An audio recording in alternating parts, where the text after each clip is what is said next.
Welcome to ILTV's Israel Daily. I'm Najaga Velazian, coming up in today's newscast. After a night-long vote, Israel's Knesset passes the Deri and Smotrich bills and taking one step closer to voting on the new government. IDF Chief of Staff Aviv Kohavi expressing concerns over how the Smotrich bill will reshape Israel's defense forces. Is this a real threat to Israel's security or a first foray into the political arena? And after several days of a stormy front, the Hermon seeing its first snow of the season.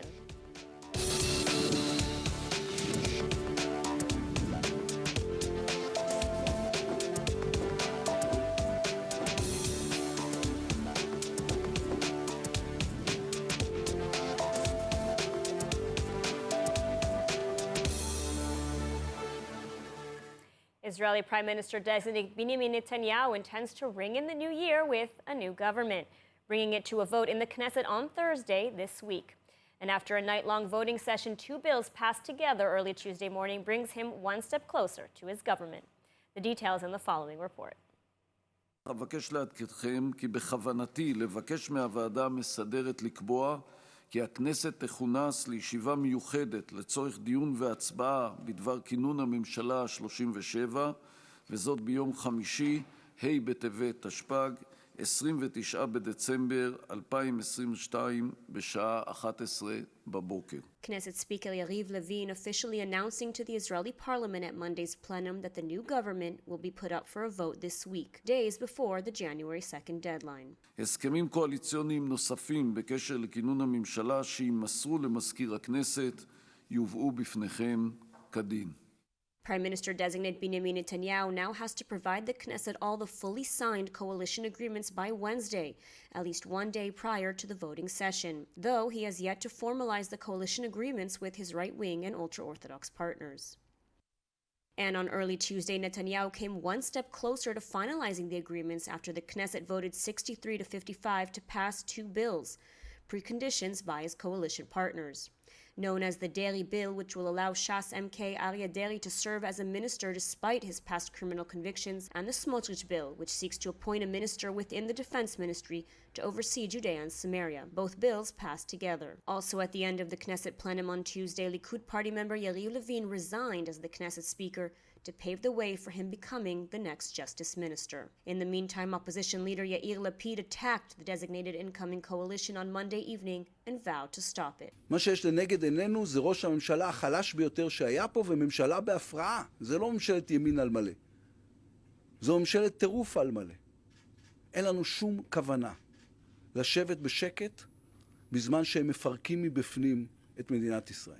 Lapid also released a photo together with the other opposition party leaders saying that when we return to power, we pledge to repeal all extreme legislation that harms democracy, security, the economy, and Israeli society. In response, Netanyahu issued a video calling on Lapid to accept the will of the people and transfer power to the incoming government in an orderly manner. לפיד, להפסיד בבחירות, זה לא קץ הדמוקרטיה, זה מהות הדמוקרטיה. ואתה מסרב לקבל את הכרעת העם. אתה ממריד את הציבור נגד הכרעת העם. אתה מפיץ שקרים אינסופיים נגד הממשלה הנבחרת. מה יהיה השלב הבא שלך? לשלוח את המפגינים שלך לטפס על גדרות הכנסת? אז אני קורא לך, נהג באחריות, קבל את הכרעת העם, תעביר את השלטון בצורה מסודרת, כדי שאנחנו נוכל לתקן את כל מה שהרסת בשנה וחצי האחרונות. And joining us now with more on the incoming government, the timeline, the obstacles, and the opposition is President of the Likud Supreme Court and former Likud Knesset member, Michael Kleiner. Thank you for joining us. Thank you for having me. So a tough exchange between the incoming and outgoing prime ministers. We'll get to that in a minute. But first, the government is set to be sworn in on Thursday. Still a lot to be done before then. What about the Ben Gvir law, the last piece of legislation needed to finalize the coalition deals? Will Netanyahu get everything done, get the deal signed in time? Actually, the main obstacle is the demand of Degel Torah about the agreement, but I believe it will be finalized today if they are able to present all the agreements until this evening, so they will have the necessary 24 hours needed to present all the agreements before the Knesset. Now, the Ben Gvir law, a part of it is delayed anyway to after the bringing in of the government or regarding the authority, the powers of the minister over the chief of the police. So I don't believe this will be a real obstacle. Mm-hmm. And what about within the Likud? What portfolios are left for the Likud members, and who is slated to get what? No, all the portfolios are left because nothing was shared yet. I guess the moment after all the legislation will be approved, Netanyahu will call the ministers, and we know, the main ministries who are on the table are the Ministry of Foreign Affairs, the Ministry of Education, the Ministry of Transportation, and the leading figures are Ohana, Yariv Levin is going to be Minister of Justice, Amsalem, Eli Cohen, Miri Regev, and I guess among them it will be divided this way or another. Everybody will be hopefully a minister. Mm-hmm. And you mentioned United Torah Judaism, the rift inside among the parties, a possible headache for Netanyahu? I don't think so. I believe that after everything is agreed and everybody will go into the ministries, people will forget the rifts and will start to work. Actually, the biggest problem was Deri, and now that the Supreme Court decided not to issue an injunction, and Aryeh Deri will be sworn with everybody else. So actually the real obstacle which was threatening the government was removed. Mm-hmm. And I want to get back to the opposition. We saw quite a powerful photo being released of all the opposition party leaders, bad blood between them, and yet they all joined together against this incoming government. But in reality, how much power will the opposition have, the coalition holding some 64 seats?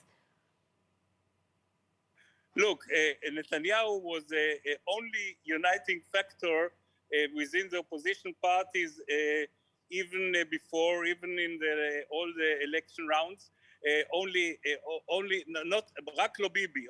Netanyahu was the only issue they could agree upon, and I guess Netanyahu will continue to cement them together. But the public